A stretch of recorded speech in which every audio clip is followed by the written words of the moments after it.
Welcome in, everybody, to episode 287 of the Budhole.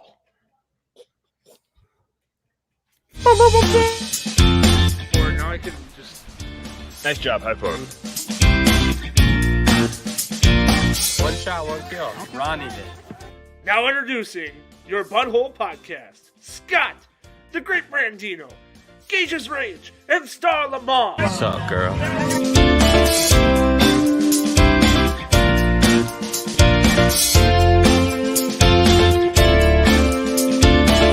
I love the Budhole. Who doesn't love the Budhole? Welcome, everybody. We are live. We are local. We're on demand. We're off demand. And we're mostly demanded. I just made Who's that the up. man? Like Lucky demand, like supply and demand. Oh, think- My Isn't fucking there weight's inflating There, too. Like and DeRozan, what? DeMar man, DeRozan, man. Demand Yeah. DeRozan. Demand Rodine. Scott's coming in Welcome, hot everybody. here, just like Enos Cantor is, and we are ready to talk some fantasy football. Well, I'm fired up, you guys. I'm fired up because I got a big matchup tonight. The Rams are playing the Niners, and I need a W.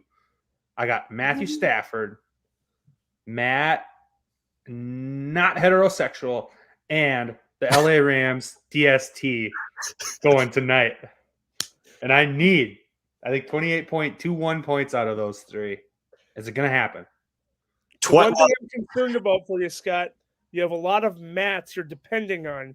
Depending on a person named Matt, has that ever worked out for you in the past? No. And honestly, this whole season for me, close matchups have not gone my way. So I'm quite nervous. I played Stafford, so I was playing in our yearly league last week. I was playing Luwop. He had Stafford, he had Cooper Kupp, and he had one more guy going into it. And he ended up beating me. Well, he was up 8 points, and I had Darnell Mooney the next night. But Stafford put up a dud last week, which is the only reason I was still in that game. I don't think he's going to do it twice. Matthew Stafford's a legitimate shot at MVP this season. I think he's going to ball out tonight. He lost Robert Woods. That Yes, could he matter. did. Last week, Matthew Stafford scored 12.9 points.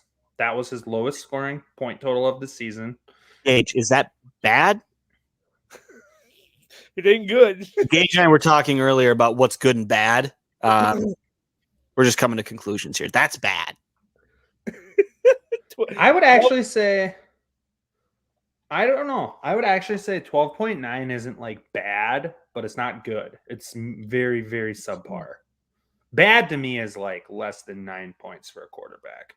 If you're talking about like a top end quarterback though, like if the quarterback won unanimously across the entire league, less than 15 is bad. But like for Stafford, you drafted him at the end of a draft. For him to get you 12.9, you still got some heavy hitters on your team. You hope. That's my opinion. Or you should have heavy hitters. Well, let's say you took a guy probably top 5 at his position, and he's put up 5 games under 15 points over the whole year so far. Are you happy with that? Who are we talking about? It's just a guy that you maybe drafted top 5. Top 5. Let's see. He may number play in one. California for a team called Los Angeles Chargers. Possibly. Don't know. Oh, hey, what? 5 games for Justin Herbert under 15 points. Oh, I was so confused. I was like, I didn't draft anybody top 5. This was strictly hypothetical, except reality for Gage. For one, I didn't Yeah. draft him this year. I drafted him a long time ago. You drafted him in yearly league this year. Yeah, I guess I did do that. Guilty. Anyways, everybody, welcome in. Hope you won your fantasy matchups this week. My fantasy matchups are overall looking pretty well. I'm surviving in my final guillotine league that's ran by my wife, but I'm claiming it because it's all I have anymore. And like I said, I got a big matchup tonight. Yeah, I'm 2 for 2 in the choppers, not getting chopped this week. That's a good feeling. Well, 2 for 2 in the ones you're in still. That's why I said this week I'm 2 for 2 and not getting chopped. All right, bud. Where's Brandon standing in the last other? Or Where's Brandon stand in the other Budhole league? Is he doing well this week in the guillotine league? I'm not getting shocked. We'll put it that way. Doing well is a whole different conversation. I was saved by the Chiefs' dominance last night, to be honest. Here, let's pull a banner up here while we talk and break this down a little bit because this should be broken down. Where the hell is the shock fantasy thing? It's been a few weeks for us since we've been, here. Anyways, everybody go on over to Shock Fantasy, sign up for Matt Harrison's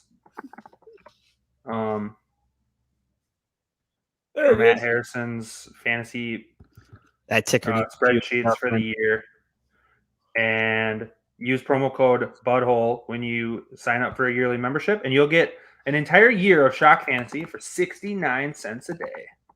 Nice. 69. Nice. That's over at Shock Fantasy, shockfantasy.com. If you use them the rest of the season and you make it into the playoffs, you'll probably win your championship. And if you use them also for DFS, you'll probably win some more money. So go do that. With that being said, though, Brandon, where do your Guillotine League owners that are still alive, where do they all stand for money? Because this is very interesting at this point in the season. Where they're at for money. Let me pull it up on my computer quick. I can't get it on my phone for whatever reason. But I know I did not do super hot this week, and I was nervous of a chop until I did have Kelsey, Hill, and Waller all going in the night game, and they put up a lot of points for me. So I'm safe. I'm at 92 points, and the lowest guy is 82 with no guys left. So I'm all right there, but yeah, it's I need to get some playmakers. So looking at Fab. Total Fab. What's up, Star? Star Lamar, Can you hear me? baby. We can hear you. Loud and clear. All right. Trying to figure this shit out here. Best looking one out of the bunch, man. Just for a little bit of an idea here, the most Fab remaining and the one that Gage's Rage and I are still in is was Shrimp Dicks, who's getting cut this week. So I will be the remaining team. By me, I mean my wife, but like I said, I'm claiming this team now. I'll have the most Fab at 397. And there's 3 teams that have 2 or less dollars left. So this is when you're going to be able to get some really good players for less than $50. Where am I finding this information? I don't know. If you just go onto the tab and you go to league at the top, click league, it's right by my teams. It'll show remaining Fab on the standings. So in the league, we're both standings page. Shanny has got $595. He's top dog.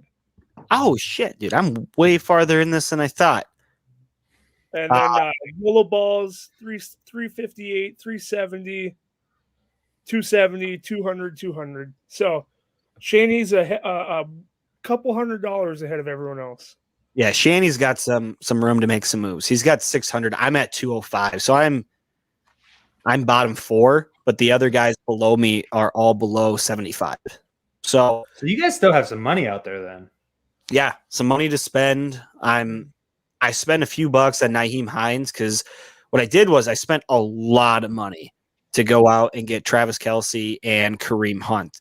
And then Kareem Hunt goes down for 4 weeks. Oh, Star, it's my first time seeing you on the stream. Looking good, bud. Hey, thanks. I was on another tab. I haven't seen you in like 2.5, 3 weeks, so it's been a long time.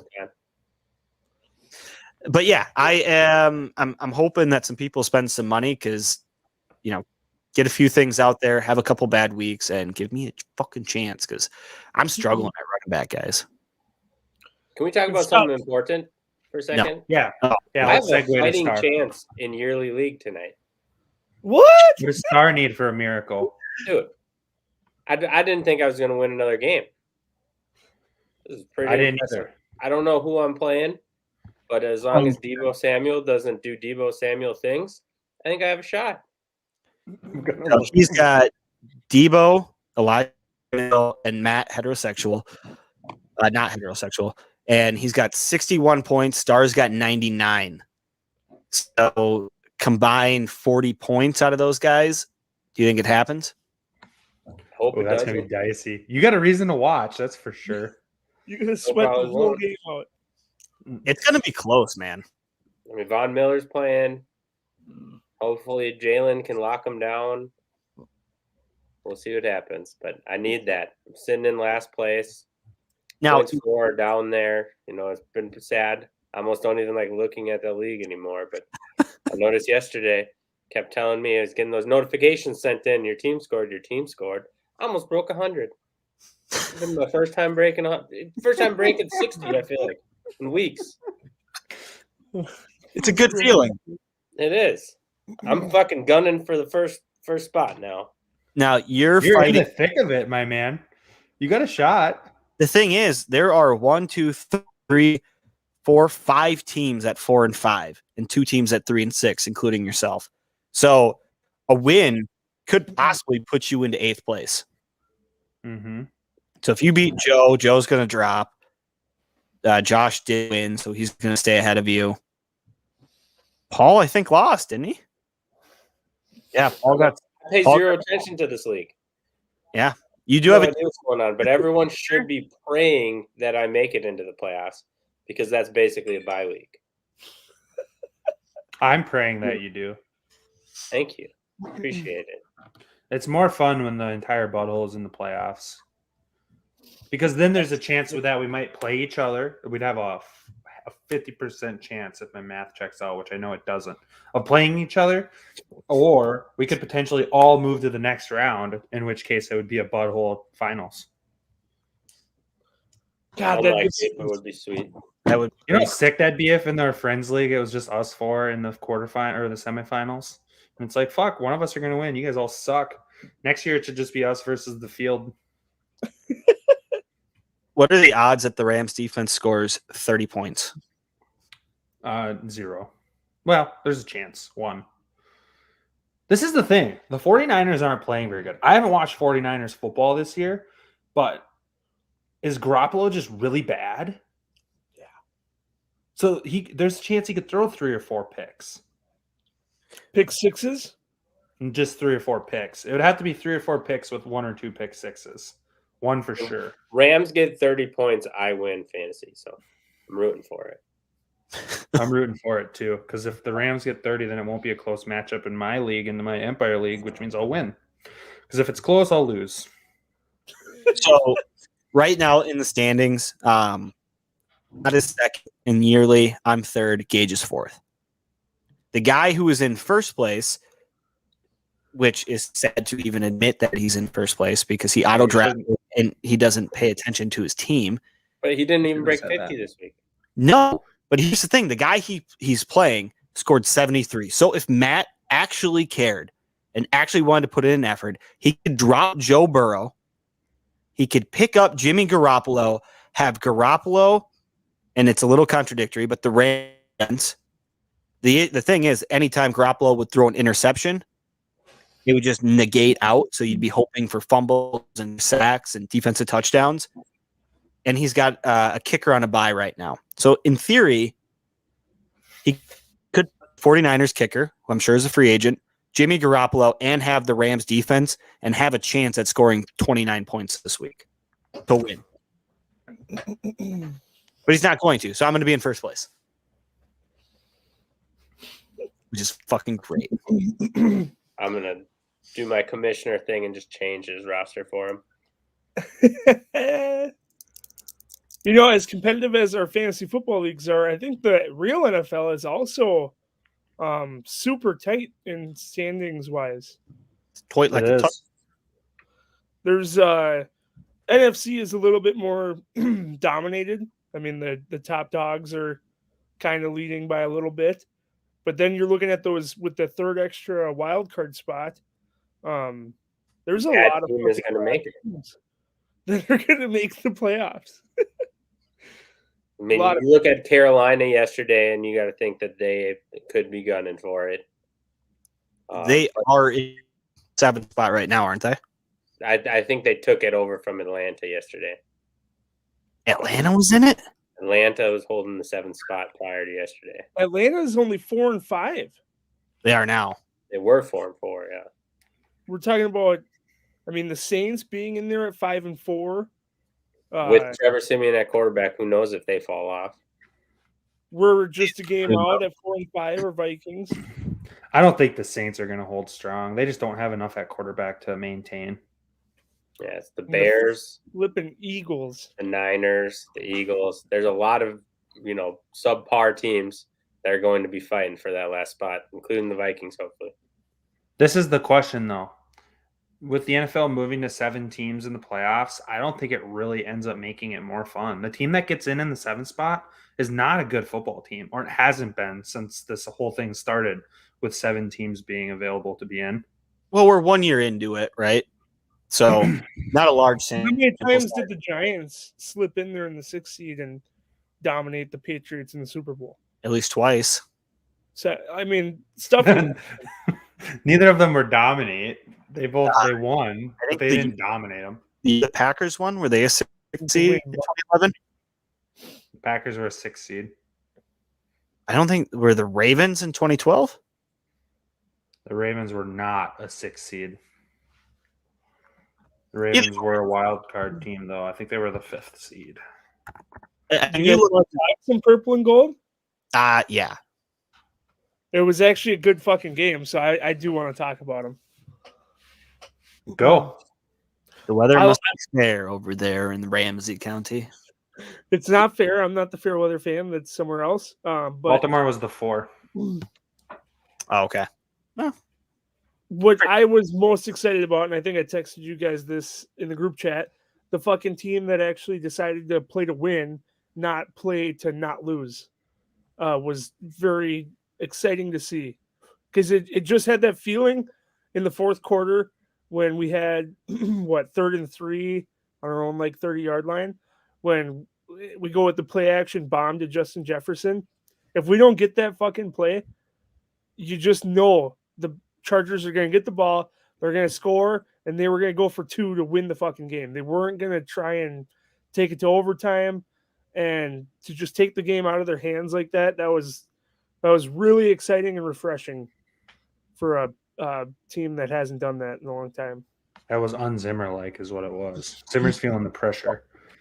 I think last week, was it Andre Patterson, I think, came out and said, we need to play to win, not to play, not to lose. And we came out and we played to lose last week, in my opinion. We didn't have that fire at the end of the game. And I don't know about you guys, but you brought up going for 2, Gage. Would you guys have gone for 2 against the Ravens last week? Yes. I absolutely would have. I was yelling for it. That's what I was calling for, too. Gage? I felt the desperation last week that the Vikings clearly felt this week. To me, this win against the Chargers doesn't do anything if you don't beat Green Bay. That's fair. And I forget the situation with Baltimore. How much time was left on the clock when we scored? I could look it up, but it wasn't very much. Yeah. We were on score at the end of that game. We were not going to get the ball back. There's that little amount of time. I suppose. Yeah, and I just don't know if they have a 2-yard play that they know they're going to get every time. What the fuck are you talking about? We have CJ Ham. That's all we know how to play. Yeah, and they just ran on 4th and 2 and got it too. Just hand the ball to Cookie Monster. It probably would have been that play we ran to Conklin for a touchdown yesterday, which didn't look pretty, but we ended up with a touchdown. So that would have been their 2-point conversion. Some play action to the tight end. Those play fakes can only happen so many times, you know. You have to have Cook going off for that to work as well as it did. Yeah. I like too yesterday though how they targeted Jefferson and Thielen often, and Jefferson more than Thielen, but they got the ball into their playmakers' hands. Okay, I have the Vikings. Sorry, Ghost Star. The 3rd and 20 where we actually pushed it down the field. Yeah, there. That was what I wanted to see. It was not a 6-yard gain, punted and have the defense do it. We got 18 yards on 3rd and 20, and they went for it on 4th down. And had they not got it, I'd be singing a different tune right now, but they got it, and I fucking love it. And we did go for it on 4th down, another fake punt that was called back because the refs weren't set and ready. Yeah, I think one ref said that another ref was not ready. So dumb. Or something like, why is the whistle blowing? Why is the play clock running? the Vikings scored a touchdown against Baltimore with 1 minute and 6 seconds left. 106. Yeah, that's the spot where I would like to see him go for it there. Yeah. You know you're not I know that the Baltimore's offensive play calling was going to be completely different had they been down, getting that ball back too. So that is true. Could have who been a knows whole how that last minute would have played out if they were down and they had to score. We saw Justin Tucker hit a 66-yarder for a win. So that dude's got a leg. Who knows? We might have lost in regulation had we gone for the 2-point conversion and got it. Yeah, but wouldn't you rather? I would rather score that 2 and put that pressure on them. 100% I would have, but Yeah. the two. I'm just saying 2-point conversion doesn't mean we would have won the game, even if we got. Yeah. But But especially with a special player like Lamar Jackson and Justin Tucker.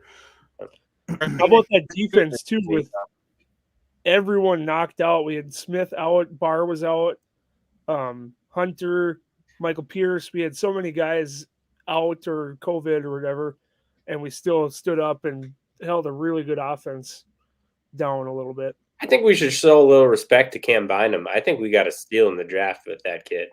I do too. He's been playing awesome for the last 2 weeks. He's getting after. Yeah. Filling the Smith void a little bit. And did you say Pete was out too? Because he's out. He's been out for a while. Yeah. He's out for the year, isn't he? Or will he come back? He went on to IR, so he's eligible to return here in a couple of weeks, I think. I think next week he's eligible to return. He went on early, didn't he? Like pretty much that same week he got hurt. Yeah. Sorry, who are we talking about? Peterson. PT? I think Peterson is eligible to come back here probably next week. Yeah, P2 he can come back for the Green Bay game, and so can Harrison Smith. And it sounds like Harrison Smith will. It'd be awesome to get P2, Harry, and Michael Pierce back for this game. Big. This game is at US Bank Stadium. It's gonna be popping. Is it a Sunday night game? It's a nooner. It's a nooner? Yeah. Dumb. Yeah. And we got AJ Dillon's big old thighs coming at us live. You're just lucky the screen isn't pointed down because somebody would be seeing your little man chub down. He's just so excited. You're starting him, aren't you? I'm so starting him. He's so big. God, the excitement in your eyes is just makes me want to puke right now. You do realize it's a Packer player going against the Vikings. And you do realize he's a fucking man's man. Did that dude? Well, I don't doubt that. I've seen the picture of him in training camp, and it's very impressive. He's a absolutely impeccable physical specimen. That catch he had last night where he's running up the sideline, he's just fucking stiff-armed everyone for 50 yards. He's huge. I like this guy a lot. He's going to Episode 287, AJ Dillon. We like. He's the exact guy that gives the Vikings a lot of fluff too. So, yeah, if you listen to Gage's Fantasy 101, when I tell you not to play your studs against your favorite team, that was total bullshit. You always got to cover your odds. You're the quickest to tell someone that they're a fair weather fan, Gage, and you're not a real fan, and you don't do this, but you're just playing all these people against the Vikings. Okay, start. A traitor. Riddle me this. Okay, so if I play my fantasy players against my favorite team, right? Yeah. Either my team wins the game, my Vikings team wins, and my fantasy team does not do well, or my fantasy team does very well when my actual team loses. But there's no credibility to your fantasy team doing well when there's a fucking Packers player on it in the first place. For you to be able to root for the Packers at all, even if it's just for your fantasy team to do well, when the Vikings do bad, bullshit. Are you happy? Yeah, but also, I'm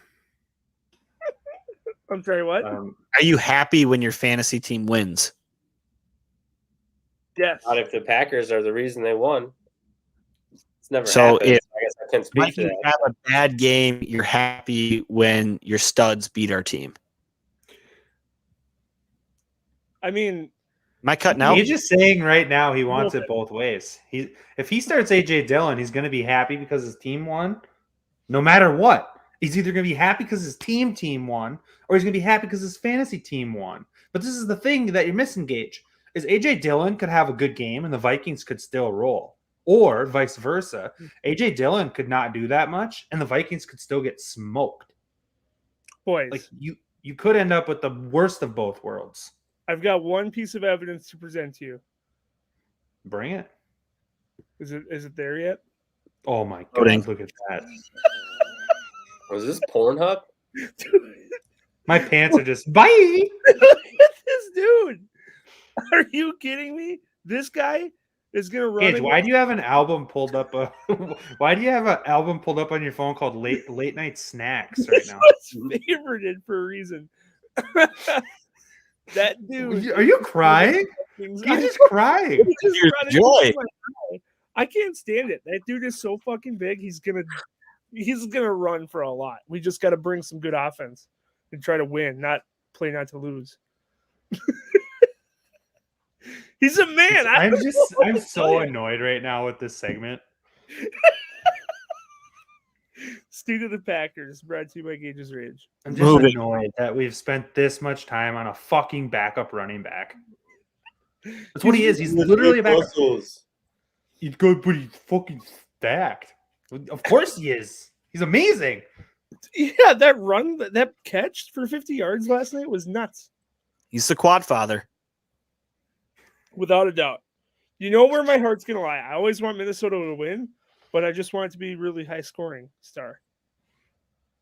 If there's anybody with thick thighs out there, Gage has got him on his team. That is true. He went all in on Saquon Barkley. That was not me. I think Gage has probably been the most anti-Barkley guy of all fantasy people. You're not a big Barkley fan at all. No, I wouldn't touch him with a 25-foot pole coming out of AJ Dillon's booty cheeks. Yeah, you would. You would just simply touch it because it's coming out of AJ Dillon's booty cheeks. Let me get a hold of that. All right, boys, you ready for the Infinity Stones and Infinity Bones? Hell yes, I am. Are we ready to go? Dude, that's the only reason I showed up tonight. Hey, all right, Section 109, let's start the wave! My bad. You know that's the wrong button. Wrong I button. got to figure out how to read it, dummy. It's still the wrong button. Shit. But let's get things going with the quarterbacks going. Patrick Mahomes ended up with 5. You heard that right. 5 passing touchdowns, 406 yards in the air, ends with 36 points at the quarterback position. Is that good? I found out that's kind of good. Oh, nice. Moving on, another Kansas City Chief player, Darrell Williams, wins the Blue Stone for the Week 10 action. He also had 43 rushing yards, but it was his 9 catches for 101 yards and a touchdown in the air that got him up to 29.4 points. You can imagine if your quarterback has 5 touchdowns, there's going to be some other players involved in the Infinity Stones. Darrell Williams, your running back for Week 10. Stephon Diggs will win the wide receiver stone for this week. He didn't have a very good first half, but came alive in the second half, ended with 8 catches for 160 yards and a score, getting him 30 points total on the week. We also have CD Lamb, kind of the opposite of Stephon Diggs. This guy went off in the first, 3 plays for Dallas. He had 2 touchdowns pretty fucking quick. I was really nervous watching his projection score for the week. It just went up and up and up, and then it kind of leveled off. I think he got banged up with an arm contusion or something. Still wins the flex spot for Week 10 with 28.6 points in those 2 scores. Very good week for CD Lamb. Hopefully he gets healthy. And the third Kansas City Chief of the week is Travis Kelce, winning the tight end stone. He did not score a touchdown, surprisingly enough, but he finishes with 8 catches for 119 yards, almost cracking 20 points total. And finally, the kicker defense Infinity Stone goes to the Dallas Cowboys defense. They put up and shut up. Stephon Diggs' little brother, Trayvon Diggs, got another pick. I think he's at 8 total for the year now, Star, if you know. 8? Is that what he's at, Trayvon? Oh, yes. He adds Nuts. 2 more with the rest of the team defense there. for 3 picks, a couple sacks, and then the blocked punt touchdown, was it? They did have a block punt touchdown. So according to our scoring, he got 14 points, which was a pretty stellar week for the Dallas Cowboys defense. Very good. Another team, Miami, also scored 14 points, but depending on your scoring, Dallas only gave up 3 points against, so there's probably some bonus points for that, and Miami gave up a few more. But honorable mention to Miami. Absolutely shutting up the Baltimore Ravens like the Vikings should have. Okay, let's move on to the Infinity Bones of Favorite segment.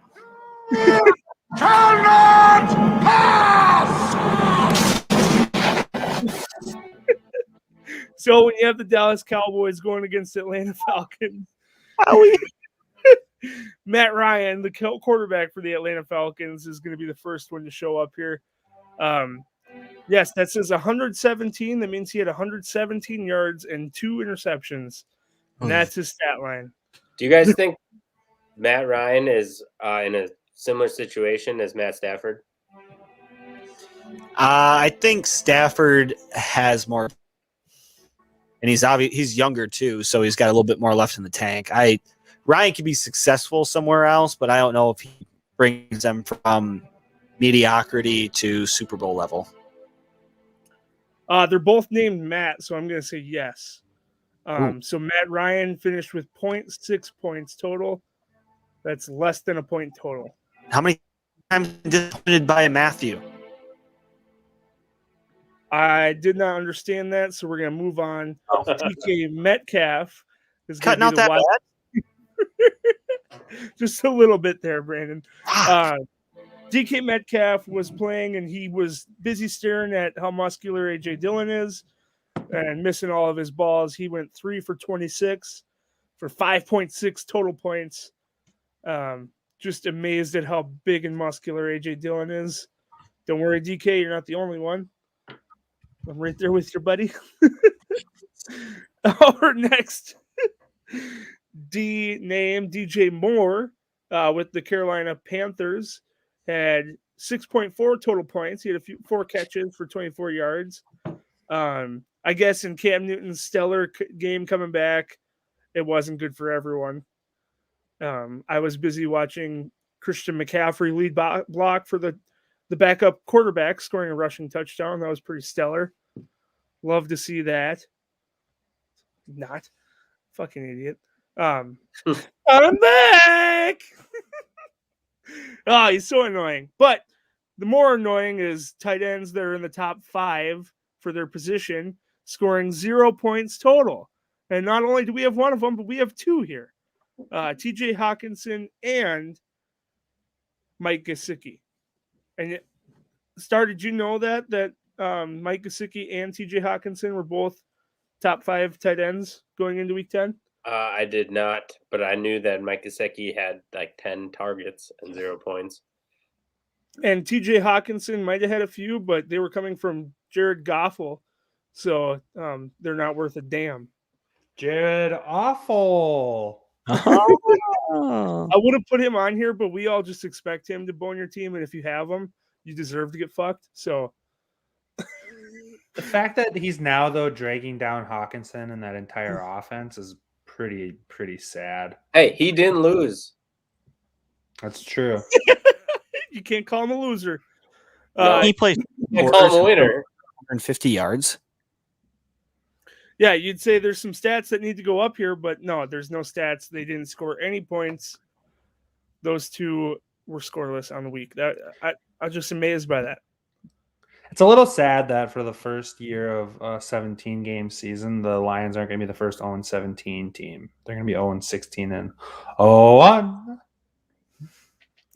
I mean, they don't have to do it the first year, do they? It would have been pretty epic. No one wanted to win that game. No. It was really sad watching it. Just turnover after turnover after turnover. My dynasty team couldn't buy a fucking score in the first noon games. It was brutal. I had DeAndre Swift. He actually had 30 fucking carries. No touchdowns. Yeah. Deontay Johnson, another guy. I mean, Oh, who I talked about, Adam Thielen, Keenan. I still don't have a touchdown on my scoreboard here. Thank God for Justin Herbert. He finally scored in the afternoon, but at the end of the day, I'm going to get a W, and I'm going to score more points than Scott. So suck it. That's what it's all about. If you can outscore Scott, you're fucking doing pretty good. Way to set that bar low. Yeah. What do you guys think was the most impressive game of yesterday, or surprising, I should say? Was it that Washington Redskins game? Or sorry, football team? Speaking of, did you guys know that Washington scored to go up 10 at the end of the game? Were any of you watching it at this point or no? Yeah, Red Zone. Okay, so then you guys are going to know what I'm talking about. Instead of them kicking the field goal to go up 11 or going for 2 to go up 12, their analytics person told Ron Rivera the best move at that point is to kneel the football. So they kneeled the football, stayed up 10, and gave the ball back to Tampa Bay on the kickoff. Their justification for it was if you get your extra point blocked and returned, it's now a 1-point game. And if you get your 2-point conversion, it's still only a 2-score game. So there's no reason for you to go for the 1 or the 2. Your best bet is to make sure they don't get a return for a safety and give them the football back down 2 scores. And it definitely wasn't about the spread because they weren't favorited at all. Right. Still seems strange. Very unique that they go for it on 4th and goal on the 1 yard, 2 yard line, and then they turn around and then kneel the point after attempt. That, like, the analytics on that is just nuts. They're doing circles, and I'm here for that kind of math. That's sweet. Yeah, but what's even more impressive is Ron Rivera actually listened and did it. Like, it's one thing for your analytics guy to be like, well, coach, the numbers tell you to kneel for the first ever extra point or 2-point conversion in NFL history. Kneel. You sound like Cartman trying to convince his mom to buy him something. Don't do either. Just kneel the football. I'm sure this is exactly how the analytics guy sounded to Ron Rivera. And Ron Rivera was like, you know what? God damn it. We're going to kneel. Brandon looks so befuddled by that right now. He does not look like he was a fan of that. I can't even tell if you guys can hear what I'm saying half the time because my internet bar keeps going from 1 to 2 to 3 to 1. So I don't really know what's going on here. It's touch and go, that's for sure. Give us a, can you hear me now? Good. How does he talk with his face stuck the same way the whole time? But start to my I would say no, it wasn't that surprising because if you watched the playoff last year when Washington hosted Tampa Bay, Washington's kind of the kryptonite to little Tampa Bay there. I mean, they got a really stout defense. They can man up against their offense pretty well, and if they run into each other, if Tampa Bay can sneak in, they could have some issues with Washington again. They did lose Chase Young for the year though, so that's bodes well for Tampa Bay. They only have 106 first-round draft picks on the line behind them. That's true. They need 100. They're in real trouble. No, I would say the most surprising was the Vikings. I mean, I totally thought they were gonna run it with CJ Ham on 3rd and 3, and then they were gonna punt it and be cool with just a 3-point lead, and they didn't do that. It was crazy. I do have another.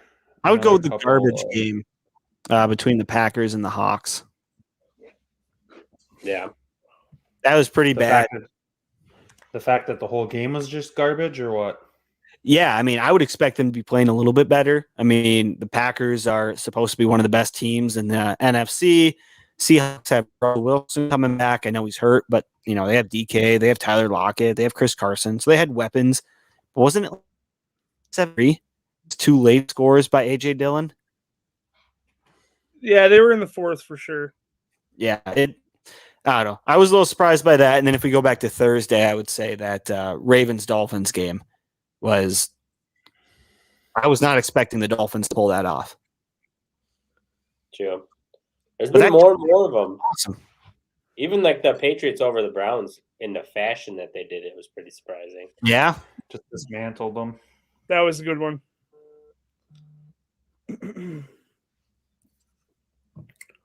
Do we want to talk about the rest of the studs and duds of the week? Yeah. Sure. I don't know about the duds per se, but for studly quarterbacks, we had Dak Prescott and Josh Allen. Really short list for quarterbacks because there was just a lot of crazy scores. I mean, you'll see here in a second, the running backs list is a lot larger. But Dak had 2 touchdowns, and he also rushed one in. Josh Allen had a couple scores, sneaking above 20 points. For the running backs, we have Ramondre Stevenson at the top of the list. Had 2 scores on the ground. AJ Dillon and those thighs we couldn't stop talking about earlier. He scored a couple late, and a 50-yard catch added quite a bit of scoring there. Christian McCaffrey, even though he was lead blocking for touchdowns, still got 10 catches for 66 yards. I think he ended with like 23 touches, so almost 100 yards on the ground. Jonathan Taylor was moving and grooving with 100 quick yards in the first half and a touchdown. Ernest Johnson for Cleveland came in without Nick Chubb and almost had 100 yards and a bunch of catches for 58 receiving yards. I chose to bench Antonio Gibson for Adam Thielen, who you're going to find out is not on the stud wide receiver list. Gibson really? Our stud running backs, though, against number 1 Tampa Bay defense, gets 2 fucking touchdowns. Helped by that late score, though, at the end. Otherwise, it was a good game, not a great game. So, Yeah. we'll give a break there. 21 points total on the evening for Antonio Gibson. And then Minnesota's Dalvin Cook had 20 points. He dominated like always, almost 100 yards, a touchdown, bunch of catches. Pretty good performance by Dalvin Cook. And then Mark Ingram, who the fuck knew he was still playing, with New Orleans Saints absolutely decimated by injuries. Ingram comes in there and gets a few catches and a touchdown, so slips into 20-point range for the running backs. And Ezekiel Elliott rounds out that stud running back list. And then moving on to the receivers, we got Tyreek Hill, had the 2 touchdowns and a bunch of catches. Kendrick Bourne was one of those Patriot receivers that really had a game. He's kind of a sneaky good fantasy option as of late. Been playing well the last handful of weeks here, especially since Mac Jones got it going. And we have another Minnesota player, Justin Jefferson, had 9 catches for 143 yards. Big day for JJ. That big 3rd down catch, too, at the end of the game was sweet. And Devonta Smith rounds out the list with 2 touchdowns for Philadelphia. When do the red zone targets start coming in plentiful for Justin Jefferson? He's got a red zone frame. When Adam Thielen's gone. You think that's when it'll be finally? It just seems so weird that you would use a receiver like Jefferson all the way down the field and then not use him in the red zone. But Thielen's very good in the red zone, so it's not like you're throwing to somebody that's worse than Jefferson. Yeah, and they keep sliding the ball over to CJ Ham and fucking Tyler Conklin, too. Yeah, you can throw to Jefferson in between the 20s, that's fine. But once you get in the red zone, you got to get the ball to your real playmakers. Conk, baby. Conklin's a surgeon's here. How nervous does that make Irv Smith next year? Since Conklin's been having a pretty... You don't think so? You don't think in the last 3-4 weeks might not affect Irv next year? I think it bodes well for Irv. I think it bodes well for Irv Smith. Irv Smith is just an all-around more talented player than Conklin. Did Stafford already throw a pick for LA? Shut up. Yeah, he's thrown 2 already. Shut your mouths.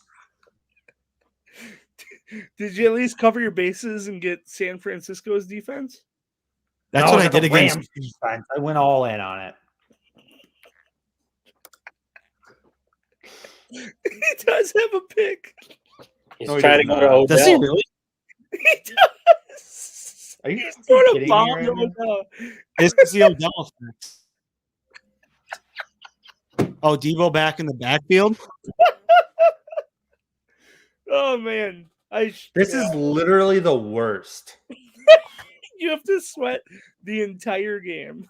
And I will too. I'm already sweating. I got the meat sweats. So- I had a lot of 30 turkey. points I smoked a turkey. Hey, yeah, I yesterday. was made gonna a rip lot of on you turkey. for that. Do you not have turkey for Thanksgiving? Like we're a week and a half out, and you're making a turkey? No, he wants to be all turkeyed out. So then when he hosts a Friendsgiving, that doesn't have turkey, he doesn't feel like he's missing something. What I'm about sorry, real what were you saying Thanksgiving? to me? This is like opening your Christmas presents in June. It's like having Easter Yeah, eggs yeah. in June. I don't even know what you Like said. celebrating I just the lost new connection year there at for a the end of while. November. Yeah. What are you doing? You know you're going to stuff your face with turkey in a week and a half. Yeah, but that's not gonna be a smoked turkey. That'll be a made in the oven turkey, and it'll be a lot different. This is like masturbating before you have sex. Don't deny it till you've tried it. Are you saying like in general or like right before? Like right before. Okay, never mind. Usually Probably by that don't time, do I'm that. just not interested anymore. Do you think you make a better turkey than whoever hosts your Thanksgiving, Scott? No, You're because it's setting them up. me and my wife, and it's gonna be my wife making the turkey, and I absolutely don't make a better one than her.